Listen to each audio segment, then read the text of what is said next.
Les États-Unis et le Royaume-Uni n'ont pas été les seuls pays de l'histoire à se plonger dans un esclavage sévère et en être ainsi souillés. L'Égypte a été la première nation mentionnée dans la Bible à connaître un esclavage sévère et celui-ci a été imposé à Joseph, le fils d'Israël, vers 1728 avant Jésus-Christ. Plus tard, les Égyptiens devinrent les maîtres esclaves du reste des Israélites et Moïse, par la main de Dieu, les libéra. Les Israélites furent de nouveau réduits en esclavage par les ravisseurs assyriens et babyloniens environ 1000 ans plus tard. D'autres nations anciennes étaient également impliquées dans l'esclavage. Le Code d'Hammurabi en parlait peu après la chute de Babel. Les Monts Noirs ont réduit en esclaves les Blancs lors de leur conquête de l'Espagne et du Portugal sur les péninsules ibériques au 8e siècle après Jésus-Christ pendant plus de 400 ans. Les morts ont même emmené des esclaves jusqu'en Scandinavie. Le marché des esclaves morts et moyen-orientaux était assez étendu. Les pillards nordiques de Scandinavie ont réduit en esclavage d'autres peuples européens et les ont repris comme propriété à partir du 8e siècle après Jésus. Même à l'époque moderne, l'esclavage est toujours d'actualité au Soudan et au Darfour. L'extrême gentillesse à manifester envers les esclaves condamnés dans la Bible parmi les Israélites était souvent précédée d'un rappel qu'eux aussi étaient esclaves des mains des Égyptiens. En d'autres termes, ils devaient traiter les esclaves de la manière dont ils souhaitaient être traités. Il existe une tendance à considérer l'esclavage comme quelque chose du passé. Mais on estime qu'il y a aujourd'hui plus de 30 millions de personnes dans le monde qui sont soumises à l'esclavage, à savoir les travaux forcés, le commerce du sexe, les biens hérités, etc. Comme ceux qui ont été rachetés de l'esclavage du péché, les disciples de Jésus-Christ devraient être les plus grands champions de la fin de l'esclavage humain dans le monde aujourd'hui.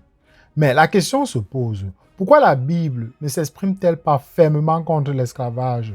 Pourquoi la Bible, en fait, semble-t-elle soutenir les pratiques de l'esclavage humain? On en discute juste après le générique.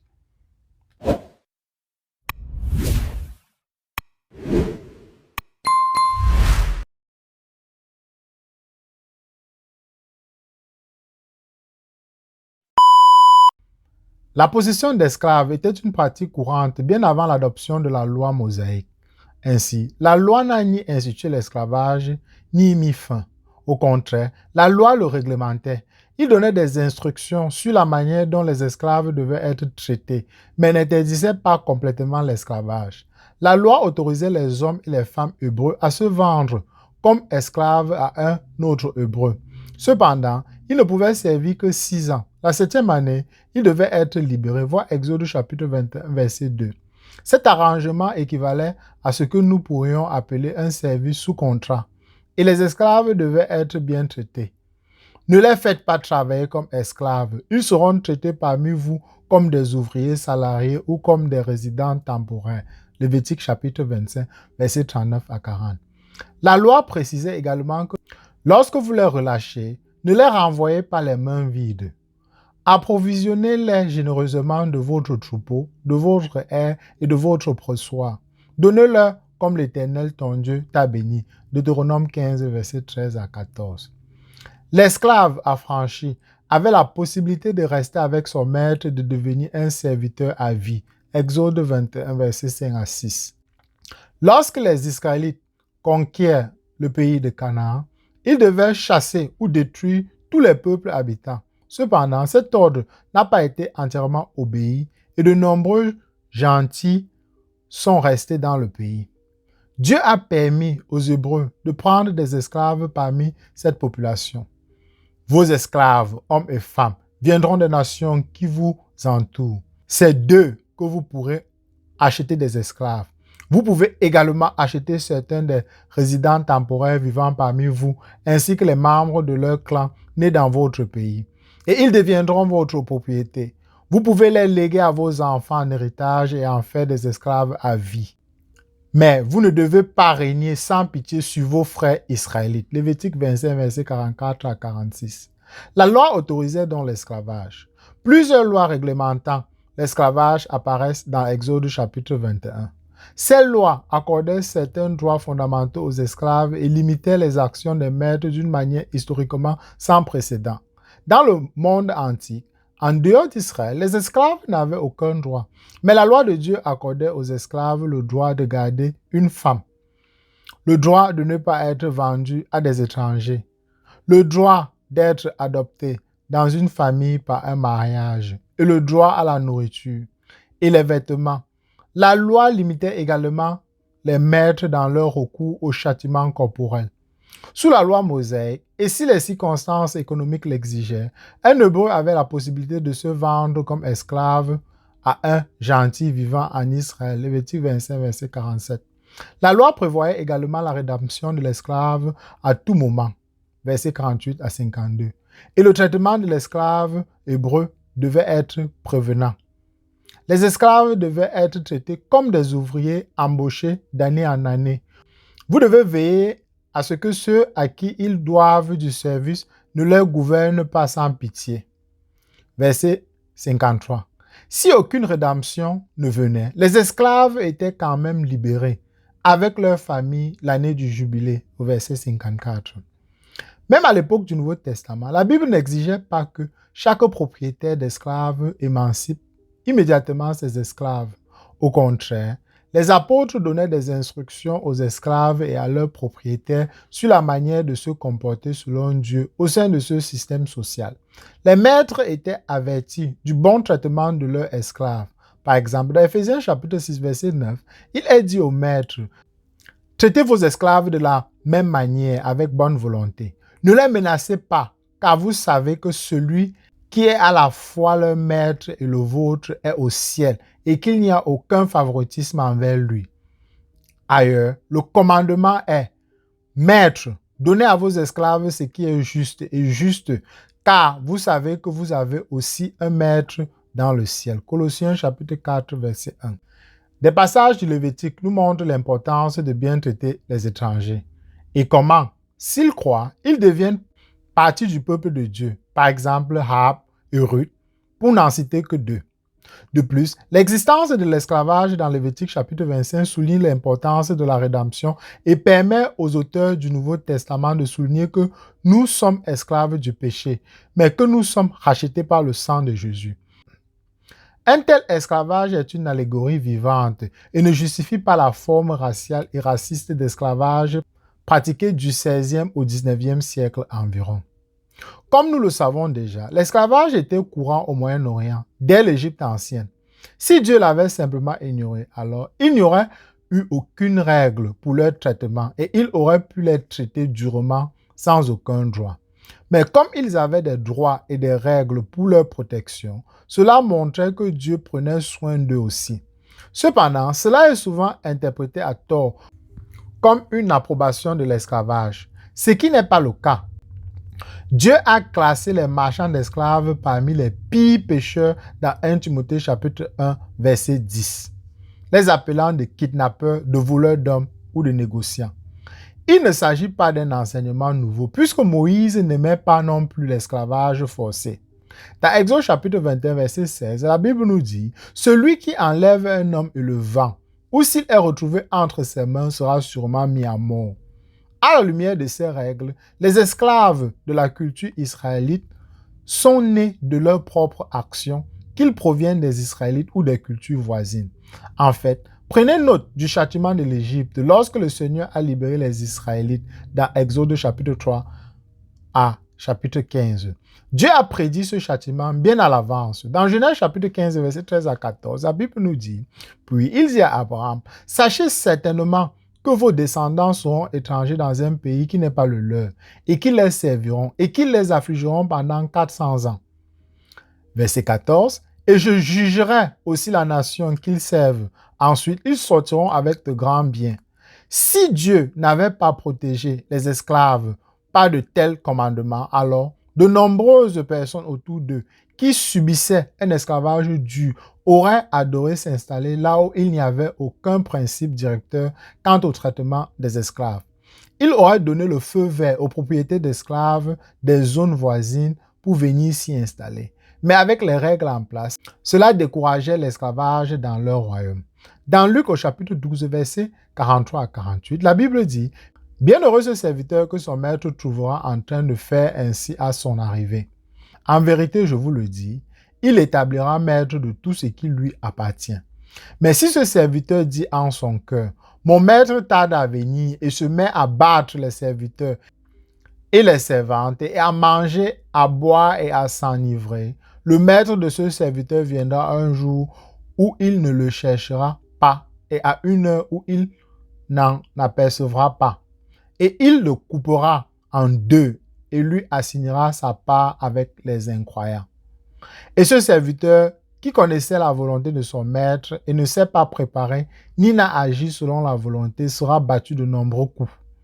Mais celui qui ne le savait pas, mais qui a commis des choses qui méritent des coups, sera battu par un petit nombre. À quiconque à qui on donne beaucoup, on exigera beaucoup de lui. Et à qui beaucoup a été confié, on lui demandera davantage. Quant au prétendu soutien de Jésus au fait de battre des esclaves, c'est dans le contexte d'une parabole. Les paraboles sont des histoires racontées par Jésus pour nous aider à comprendre les vérités spirituelles. Par exemple, dans une parabole, Jésus compare Dieu à un juge. Le juge est injuste, mais il finit par rendre justice à la veuve lorsqu'elle persiste. Le but de cette histoire n'était pas de nous dire que Dieu est comme un juge injuste. Au contraire, il est tout à fait juste. Le but de la parabole est de nous dire de persévérer dans la prière.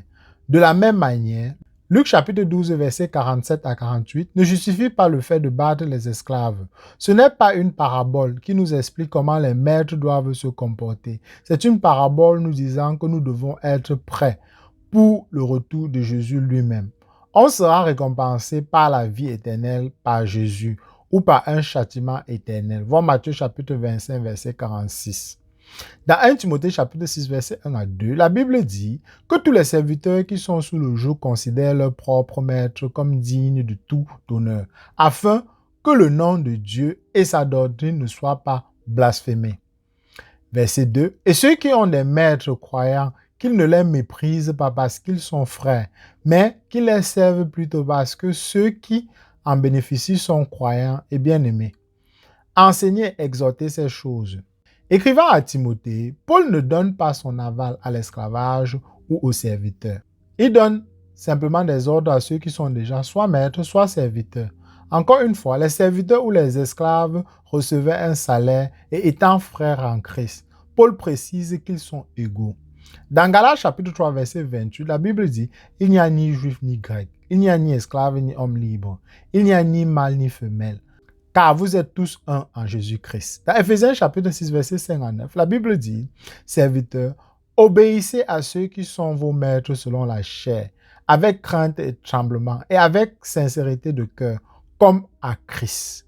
Non pas sous les yeux, comme pour plaire aux hommes, mais comme des serviteurs de Christ, faisant de bon cœur la volonté de Dieu, faisant avec bonne volonté un service comme au Seigneur et non envers des hommes, sachant que tout bien que quelqu'un fait, il le recevra du Seigneur, qu'il soit esclave ou libre. Et vous, maîtres, faites-le de même, en renonçant aux menaces, sachant que votre propre maître est aussi au ciel et qu'il n'y a aucune partialité envers lui. Encore une fois, Paul dans les Éphésiens ne donne pas son aval à l'esclavage et au maître, mais leur donne à tous les deux les mêmes commandements. Encore une fois, les serviteurs devraient recevoir un salaire équitable. Dans Colossiens chapitre 4, verset 1, la Bible dit « Maître, donnez à vos serviteurs ce qui est juste et juste, sachant que vous avez aussi un maître au ciel. » Dans Exode chapitre 21, la Bible nous dit « Si tu achètes un serviteur hébreu, il te servira pendant 6 ans, mais la 7e année, il sera libre, sans rien payer. S'il vient seul, il doit partir seul. Mais s'il a une femme à son arrivée, elle doit l'accompagner. Si son maître lui donne une femme et qu'elle lui donne des fils ou des filles, la femme et ses enfants appartiendront à son maître et seul l'homme sera libre. Mais si le serviteur déclare « J'aime mon maître, ma femme et mes enfants et je ne veux pas être libre », alors son maître devra le conduire devant les juges. Il le conduira à la porte ou au montant de la porte et il percera l'oreille avec un poinçon. Il sera alors son serviteur à vie. C'est le premier type de loi sur la faillite que je rencontre. Avec cela, un gouvernement n'intervient pas, mais une personne qui s'est endettée peut vendre la seule chose qui lui reste, sa capacité à effectuer son travail. Il s'agit d'un prêt. En 6 ans, le prêt est remboursé et ils sont libérés. Les serviteurs qui faisaient cela gagnaient un salaire, avaient leurs dettes couvertes, avaient un logement, une formation sur le tas et ne le faisaient que 6 ans. Cela semble presque mieux que l'université, qui ne couvre pas les dettes et que vous devez payer pour cela. Il ne s'agit pas non plus d'un accord forcé. Les serviteurs entrent en service de leur propre gré. De la même manière, un étranger peut également se vendre en servitude. Bien que les règles soient légèrement différentes, elles le seraient toujours d'elles-mêmes à la lumière d'Exode chapitre 21, verset 16. Dans Exode chapitre 21, verset 18 à 21, la Bible nous dit, « Si des hommes se disputent et que l'un frappe l'autre avec une pierre ou avec son poing, et qu'il ne meurt pas, mais reste alité, s'il se relève et se promène dehors avec son bâton, celui qui l'a frappé sera acquitté. Il ne payera que pour la perte de son temps et veillera à sa guérison complète. Et si un homme bat son serviteur, mâle ou femelle, avec une verge, au point qu'il meurt sous sa main, il sera sûrement puni. Toutefois, s'il reste en vie un jour ou deux, il ne sera pas puni, car il est sa propriété. » Ce passage suit de près le décret de Moïse contre les marchands d'esclaves dans Exode chapitre 21, verset 16. J'inclus les versets 18 et 19 pour montrer le parallèle avec les serviteurs parmi les Israélites. Les règles s'appliquent toujours pour leur protection s'ils ont déjà des domestiques ou si quelqu'un se vend pour servir.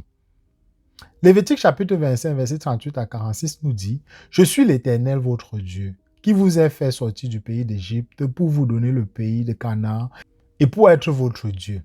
Et si un de tes frères qui habite près de toi devient pauvre et se vend à toi, tu ne le contraindras pas à servir comme esclave, comme mercenaire et étranger. Il sera avec vous et vous servira jusqu'à l'année du jubilé. Et alors, il vous quittera, lui et ses enfants avec lui, et retournera dans sa propre famille. Il retournera dans la possession de ses pères, car ce sont mes serviteurs que j'ai fait sortir du pays d'Égypte. Ils ne seront pas vendus comme esclaves. Tu ne le gouverneras pas avec rigueur, mais tu craindras ton Dieu. Et quant aux esclaves et esclaves que vous aurez, parmi les nations qui vous entourent, vous pourrez leur acheter les esclaves et des esclaves. Tu pourras aussi acheter les enfants des étrangers qui habitent parmi toi, et leurs familles sont avec toi, qu'ils engendreront dans ton pays, et ils deviendront votre propriété. Et vous les prendrez en héritage pour vos enfants après vous. Vous en héritez en propriété, ils seront vos esclaves permanents. Mais concernant vos frères, les enfants d'Israël, vous ne vous gouvernerez pas les uns les autres avec rigueur. Dieu fait précéder ce passage spécifiquement en rappelant que le Seigneur les a sauvés de leurs esclavages en Égypte. Encore une fois, si quelqu'un devient pauvre, il peut se vendre comme esclave et être libéré comme cela a déjà été discuté. Le verset 44 parle des esclaves qui peuvent déjà avoir dans les nations qui les entourent. Ils peuvent être achetés et vendus. Il ne dit pas de les rechercher ou de les soumettre à l'esclavage forcé. Par conséquent, il n'approuve pas la recherche de nouveaux esclaves ni n'encourage la traite négrière. À ce moment-là, les Israélites venaient tout juste de sortir de l'esclavage et étaient sur le point d'entrer en terre sainte. Ils n'auraient pas dû avoir beaucoup de domestiques. De plus, cela n'empêche pas les autres personnes de culture qui les entourent de se vendre comme esclaves.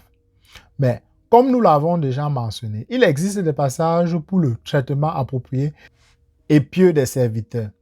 L'esclavage des Noirs par les Blancs entre le XVIe et le XIXe siècle était extrêmement injuste, comme dans les nombreuses cultures précédentes. Cet esclavage dur n'est pas abordé dans les écrits de Moïse, car un tel esclavage était inconnu dans la culture hébraïque. Ce n'est pas surprenant. Paul nous dit dans Romains chapitre 1, verset 30 que les gens sont capables d'inventer de nouvelles façons de faire le mal. L'esclavage racial était opposé parce qu'il était considéré comme contraire à la valeur que Dieu accorde à chaque être humain. Les chrétiens tels que William Wilberforce se sont opposés aux Blancs à l'esclavage noir, non pas en examinant des passages sur l'esclavage, car les esclavages étaient de différents types. L'esclavage racial a été opposé parce qu'il était considéré comme contraire à la valeur que Dieu accorde à chaque être humain et au fait que Dieu a fait d'un seul sang toute nation d'hommes où qu'elle habite sur toute la surface de la terre. Voir Actes chapitre 17, verset 16.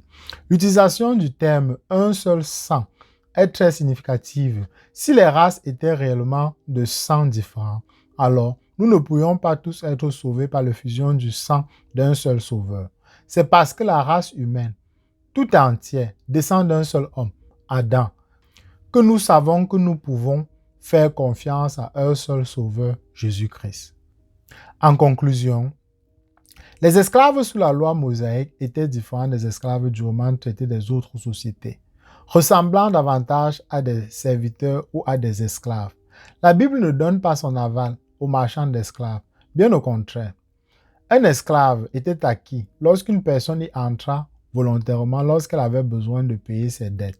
La Bible reconnaît que l'esclavage est une réalité dans ce monde maudit par le péché et ne l'ignore pas, mais donne plutôt des règles pour un bon traitement de la part des maîtres et des serviteurs et révèle qu'ils sont égaux sous Christ. Les Israélites pouvaient se vendre comme esclaves pour couvrir leurs dettes, gagner un salaire, avoir un logement et être libérés après 6 ans. Les étrangers pouvaient également se vendre comme esclaves ou serviteurs. Les chrétiens bibliques ont mené la lutte pour l'abolition de l'esclavage. La question du racisme n'est pas qu'une de nombreuses raisons pour lesquelles nous nous opposons à l'évolution. L'évolution darwinienne peut facilement être utilisée pour suggérer que certaines races sont plus évoluées que d'autres. Le christianisme biblique ne peut pas être utilisé de cette façon, à moins qu'il ne soit déformé par des personnes qui ont délibérément mal compris ce que la Bible enseigne réellement. Rappelez-vous la prédiction de Darwin sur les races non blanches. Dans un avenir proche, pas très éloigné en termes de siècles, les races humaines civilisées extermineront et remplaceront presque certainement les races sauvages dans le monde entier. Dans le même temps, les singes anthropomorphes seront sans doute exterminés. La fracture entre l'homme et ses alliés les plus proches sera alors plus large, car elle interviendra entre l'homme dans un état plus civilisé, comme nous pouvons l'espérer. Même que celui du Caucase est un singe aussi bas qu'un babouin, au lieu d'être comme aujourd'hui entre l'homme et ses alliés les plus proches, nègres ou australiens, et le gorille. Jésus et les apôtres n'ont pas catégoriquement condamné l'esclavage. Ils n'en avaient pas besoin. L'effet de l'évangile est que les vies sont transformées une par une. Et ces vies transformées entraînent à leur tour une transformation dans des familles, des clans et des cultures entiers. Le christianisme n'a jamais été conçu pour être un mouvement politique. Mais au fil des temps, il a naturellement influencé la politique. Alexander McLaren a écrit que l'évangile ne se mêle directement d'aucun arrangement politique ou social, mais énonce des principes qui les affecteront profondément et les laissent s'imprégner de l'esprit général. Dans les pays où le christianisme s'est répandu et s'est fermement implanté, l'esclavage a pris fin grâce aux efforts d'individus nés de nouveau. Les germes de l'émancipation des esclaves se trouvent dans la Bible, qui enseigne que tous les hommes sont créés par Dieu et faits à son image, qui condamne ceux qui kidnappent et vendent une personne et qui montre qu'un esclave peut vraiment être un frère dans le Seigneur. Certaines critiquent la Bible parce qu'elle n'exige pas le renversement immédiat de toutes les coutumes pécheresses, enracinées et vieilles de plusieurs siècles. Mais comme l'a souligné Warren, le Seigneur choisit de changer progressivement les personnes et la société par le ministère du Saint-Esprit et la proclamation de la vérité par la parole de Dieu. Eh bien, nous arrivons au terme de cette vidéo. Elle a été longue. J'espère que vous avez appris un peu sur l'esclavage et la Bible. Si vous avez aimé la vidéo, laissez-moi un pouce levé. Abonnez-vous si ce n'est pas encore le cas. On se retrouve très rapidement pour une prochaine capsule.